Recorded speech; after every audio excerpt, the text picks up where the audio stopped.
Souvenez-vous, c'était le 1er décembre à Dakar. Ce jour-là, les Sénégalais, pour la première fois depuis leur indépendance, votaient pour se choisir une Assemblée nationale et un président de la République. Un seul candidat, Léopold Sédar Senghor, homme politique et poète, chef de l'État depuis 1958. Une liste officielle, celle de son parti. L'opposition a choisi un autre terrain, son terrain, la rue. Une manifestation groupant plus de 10 000 personnes se forme dans la Médina. Des cris fusent de toutes parts, Abba Senghor, tous au palais. Soudain, des éclatements sourds de grenades offensives, des rafales de mitraillettes et de fusils mitrailleurs, la foule s'égaye dans toutes les directions. Qui a tiré le premier, on ne le saura sans doute jamais. Mais le bilan est lourd au soir de cette journée, 40 morts, 250 blessés. Monsieur le Président, ce doit être une grave décision que celle de donner l'ordre de tirer sur une foule, même de manifestants. J'aurais pu vous retourner la question et vous dire, demandez cela à l'opposition qui a commencé par faire tirer sur le service d'ordre. Le service d'ordre avait des instructions pour ne tirer qu'en cas de dernière extrémité, que si elle était en état de légitime défense. C'est ce qui s'est produit. Les manifestants qui étaient de chômeurs et dont la plupart n'étaient pas des Sénégalais ont tiré sur le service d'ordre. Après les sommations, le service d'ordre a été obligé de tirer. Vous savez combien l'exercice de la démocratie est difficile en Afrique, mais tant que je serai là, je tâcherai de maintenir la démocratie. Dakar est pourtant habituellement une ville sans histoire.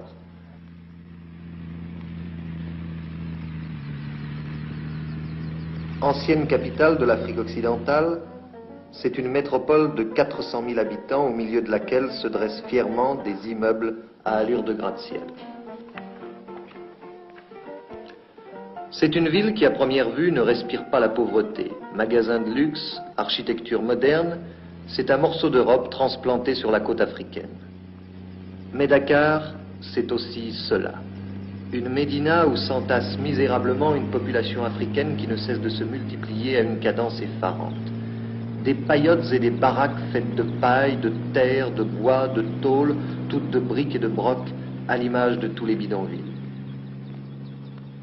C'est un terrain d'élection pour les agitateurs professionnels, une réserve inépuisable pour n'importe quelle aventure dont les chômeurs constituent les commandos de choc. Depuis longtemps, Senghor et son gouvernement ont compris d'où venait le danger. Leur but, donner du travail à tous, réduire cet abcès qu'est la Médina. Sous l'égide d'une société d'État, la SICAP, une banlieue populaire mais moderne, s'est créée en même temps que disparaissait tranche par tranche les taudis de la Médina. Les Africains y sont relogés dans des pavillons agréables, à des conditions financières défiant sans doute toute concurrence. 10 000 francs de loyer par mois pour accéder en 10 ans à la propriété. Dans 7 ans, toute la Médina aura été remplacée par cette cité-jardin. Mais malgré les efforts du gouvernement, reste entier le problème du chômage et son corollaire, la mendicité. Les petits Africains y sont passés maîtres. Leur tactique prend d'ailleurs un aspect parfois pittoresque. Voilà ce qui se passe lorsque vous désirez garer votre voiture sur une plage. Et pour quelques pièces de plus, vous aurez même droit à une poésie récitée avec un accent inimitable. Labourez ses enfants. Travaillez, prenez de la peine, c'est le fond qui manque le moins. Un riche laboureux sentant sa main prochaine, si venez ses enfants et leur par la santé moins. Gardez-vous d'habitude devant de l'héritage que nous sont laissés nos parents. Un trésor est caché là, mais je ne sais pas l'endroit. Un peu de courage, vous le ferez trouver. Creusez, fouillez, bêchez, ne laissez ni place où la main passe et repasse. C'est tout? Oui. C'est de qui le laboureur, ses enfants? C'est de qui, tu sais? Victor Hugo. Très bien. La misère des quartiers pauvres forme un contraste étonnant non seulement avec les belles villas de la ville européenne, mais aussi avec les immeubles administratifs. Le palais de justice, l'Assemblée nationale, le centre administratif. Tout cela a été construit grâce à l'aide de la France. Monsieur le Président, en 1958, un pays a dit non à la France. On a dit à ce moment-là qu'il divorçait d'avec la France. Vous et un certain nombre d'autres pays africains avez choisi un peu plus tard la séparation. Mais une séparation dont on a dit à l'époque qu'elle était assortie, si vous me permettez le terme, d'une pension alimentaire. Les Français se demandent quelquefois pourquoi donner tout cet argent aux États africains. Vous, chef d'État africain, pouvez-vous leur répondre? Je vous répondrai que tout pays africain touche une pension alimentaire, que ce soit de l'Est ou de l'Ouest. Et je pense que l'expérience de ces dernières années a prouvé que les États européens, par rapport à nous, avaient à peu près la même politique. Objectivement d'ailleurs, je le reconnais, et j'en suis reconnaissant à la France. C'est la France qui, par tête d'habitants, dépense le plus pour l'aide aux pays sous-développés. Je pense que cette aide est dans la nature des choses et que c'est justice. Il y a un genre humain. Donc, il y a une solidarité humaine. Les nations les plus développées doivent aider les nations les moins développées. D'ailleurs, il ne suffit pas de toucher une aide importante de l'extérieur. Encore faut-il savoir utiliser cette aide, et c'est pourquoi le Sénégal a préféré aller progressivement à l'autonomie, puis à l'indépendance. Et les résultats sont probants. Voyez notre développement, voyez notre revenu par tête d'habitant comparé aux autres États. Par exemple, le Sénégal dépense pour l'enseignement et la santé plus de 8 milliards de francs CFA, c'est-à-dire plus que le budget total de chaque pays africain francophone, sauf la Côte d'Ivoire, le Cameroun et Madagascar. Le Sénégal est un pays à majorité musulmane. Autour de la mosquée, le vendredi, en pleine rue, des milliers de fidèles se prosternent à l'appel du muezzin. Et ce n'est pas un des moindres paradoxes de cette terre de l'islam que son président, Léopold Senghor, soit un catholique convaincu.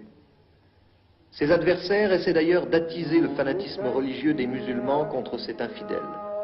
Leur slogan, c'est la croisade du croissant contre la croix. Depuis 18 ans que j'ai fait de la politique, on a toujours certains, une petite minorité, a toujours employé cet argument contre moi, mais cela ne me gêne pas du tout. Mais parce que demain, on reprochera au président de la République d'appartenir à telle race, à telle caste, à telle région, les adversaires trouvent toujours quelque chose à dire. Le plaisant, c'est que ceux qui emploient cet argument se disent souvent des marxistes-léninistes. D'ailleurs, un des plus fidèles supporters du président Senghor n'est-il pas le pape des musulmans d'Afrique noire, El Hadj Falilou Mbacké, calife des Mourides, grand imam d'une des plus belles et des plus imposantes mosquées du monde avec son minaret de 90 mètres, la mosquée de Touba, lieu saint de l'Afrique islamique.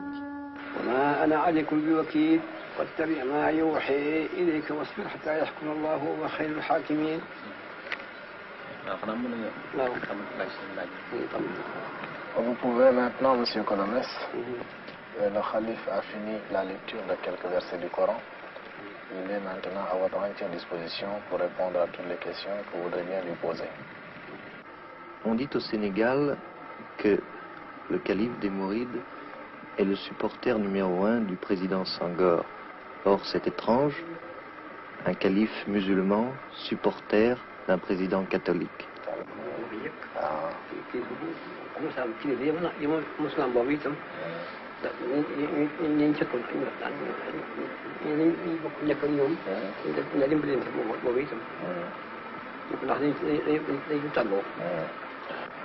Pour le calife, la politique ne se mêle pas à la religion. Il est musulman, il est le chef de la plus grande confrérie religieuse en Afrique noire, musulmane comme vous dites, et le président Senghor, évidemment, est catholique. Mais le calife ne s'intéresse pas au président Senghor parce qu'il est catholique, il s'intéresse à lui surtout parce qu'il pense que dans le domaine de la conduite des affaires du pays, le président Senghor est le plus apte, le plus capable.